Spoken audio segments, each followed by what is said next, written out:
Hello friends, welcome to my channel to Nivedita's world. Job লাইফে অনেক busy থাকার কারণে আমার রিলস ছাড়া আর কোনো ভিডিওজই আপলোড করা হয়নি, তাই ভাবলাম নতুন বছরে নতুন করেই শুরু করা যাক। আর এই হলো আমার দিদি সুমনা। অনেকদিন পর মাইন্ড রিফ্রেশ করার জন্য আর ছুটি কাটাতে চলে আসলাম কলকাতা। কলকাতার কোথায় ঠিক জানতে পারবে। প্রথমে বহরমপুর স্টেশন থেকে ভাগীরথী এক্সপ্রেস ধরে চলে আসি শিয়ালদা স্টেশন, আর সেখান থেকেই মেট্রো ধরি। আর এখানেই আমরা আমাদের গেট আপটা একটু ঠিক করে নিই। এই হলো বাইরের ভিউ ফ্রম মেট্রো। আমরা নামি একদমই last station Salt Lake sector 5। Next আমরা ক্যাব বুক করে চলে আসি কলকাতার সবচেয়ে বড় 5 স্টার হোটেল অ্যান্ড রিসোর্টসের মধ্যে একটা। তোমরা দেখতেই পাচ্ছ, দ্য ওয়েস্টিন। দু একদিনের জন্য লাক্সারিয়াস লাইফ কাটাতে তোমরা এখানে অবশ্যই আসতে পারো।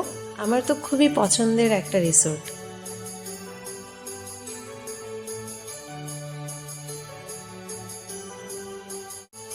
ভিতরে ক্রিসমাস ইভের ডেকোরেশনস দেখি দারুণ সাজিয়েছে।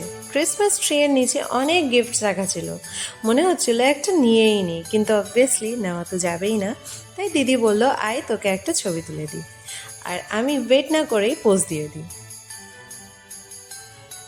সবচেয়ে বেস্ট লাগে আমার লিফটে, কারণ উঠতে বা নামতে দেখা যায় এই মা দুর্গার ডিজাইনটা। হোটেলের সব থেকে বেস্ট অ্যাট্রাকশন আমার মনে হয় এটাই। 10th ফ্লোরে ডাইনিং আছে, যেখানে ডিনার রেডি করা স্টার্ট হয়ে গেছিল। আমরা যেহেতু লাঞ্চ বাইরে থেকেই করে এসেছি, তাই ডাইরেক্ট ডিনার করে নেব। আমার আর দিদির রুম ছিল 14th ফ্লোরে। রুমে গিয়েই এক মিরর সেলফি তো বানতাই তাই চট করে একটা সেলফি নিয়ে নিই। আর 3rd ফ্লোরে আছে পুল, আর এটা একটা 32 ফ্লোরসের বিল্ডিং, তোমরা দেখতেই পাচ্ছ। তারপর দিদির সাথে অনেক অনেক এনজয় করি। আমি গান করছিলাম আর দিদি ব্যাকগ্রাউন্ড মিউজিক দিচ্ছিল, তার সাথে একটু ডান্সও করি আমরা। আর আমাদের পার্সোনাল টাইম এইভাবেই স্পেন্ড করি। দিদির সাথে একটু দুষ্টুমি করাতে দিদির কাছে মারও খাই। ইভিনিংয়ে আমরা ইকো পার্ক যাওয়ার প্ল্যান করলাম। ওয়েস্টিন থেকে ইকো পার্কের গেট 1 একদম ওয়াকিং ডিস্টেন্স, তাই আর দেরি না করে একটু ঘুরতে চলে আসি। তোমরা দেখতেই পাচ্ছ ওয়েস্টিন দেখা যাচ্ছে। পার্কে গিয়ে আমি কতগুলো পিকচার্স ক্লিক করাই। 1-1.5 ঘন্টা মতো ঘোরাফেরা করে আবার আমরা রুমের দিকে ফিরি।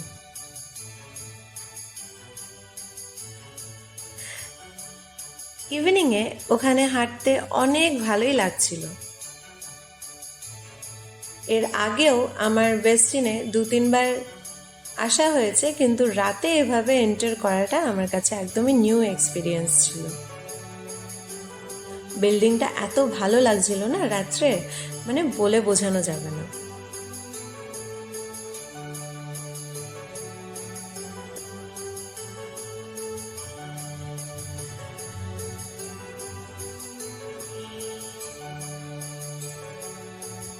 রাত্রের লাইটসগুলো দেখতে বেশ ভালোই লাগছিল, আর আমিও অনেক এনজয় করছিলাম।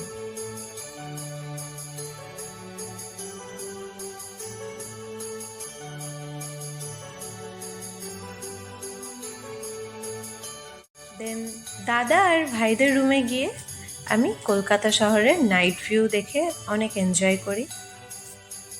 14th ফ্লোর থেকে এই ভিউটা দারুণ লাগছিল। আর সেখানেই আমার জিজু আমাদের একটা অ্যাডভান্সড বার্থডে সারপ্রাইজটা দিয়েই দেয়। কেক কাটিং করে সবাইকে খাইয়ে আমি আবদার করি বাকি কেকটা আমি রুমেই নিয়ে যাব, কারণ আমার মিডনাইটে অনেক খিদে লাগে। এই বলে কেক নিয়ে আমাদের রুমের দিকে যাই।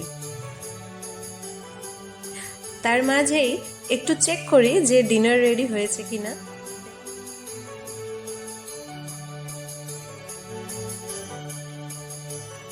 এটা আমাদের রুম নাম্বার।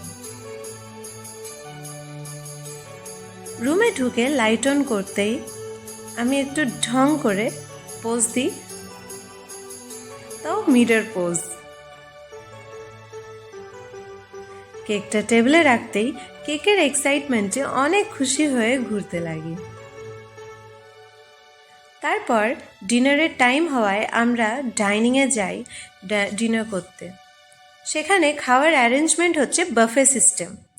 ফুড আইটেমসের কোনো ভিডিও করিনি, কারণ আমি বেশি ফুডি, তাই খাওয়াতে ধ্যান দিচ্ছিলাম। ওখানে এত ধরনের খাবার আইটেমস ছিল যে নিজেই বুঝতে পারছিলাম না যে কোন খাবার ছেড়ে কোনটা খাবো। প্রত্যেকটা ডিশই ভীষণ টেস্টি। আমি শুধু ডেজার্টসের পিকচার্স নিয়েছি, তোমরা দেখে বুঝতেই পারছো যে এখানে ডেজার্টসের এত ভ্যারাইটিস আছে, তাহলে মেইন কোর্স কত রকমের হতে পারে।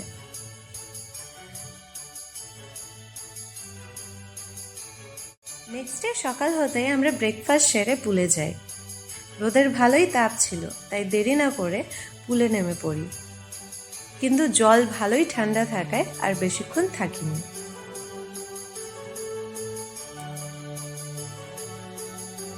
আমাদের টাইম হওয়ায় আমরা রুম থেকে চেক আউট করি।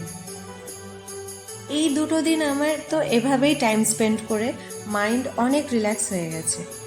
আর ঘুরতে গেলে সাথে অনেকজন থাকলে আরও বেশি এনজয়মেন্ট হয়। আমার কাছে অনেক টাইম ছিল, তাই আমরা মানি স্কোয়ার মলে গিয়ে কিছুটা টাইম স্পেন্ড করি। অ্যাট লাস্ট শিয়ালদা স্টেশন থেকে আবার ভাগীরথী এক্সপ্রেসে আমরা বাড়ি ফিরি। চলো বন্ধুরা, নেক্সট ভিডিওতে আবার দেখা হবে। ভিডিওটা ভালো লাগলে অবশ্যই লাইক অ্যান্ড কমেন্ট করবে।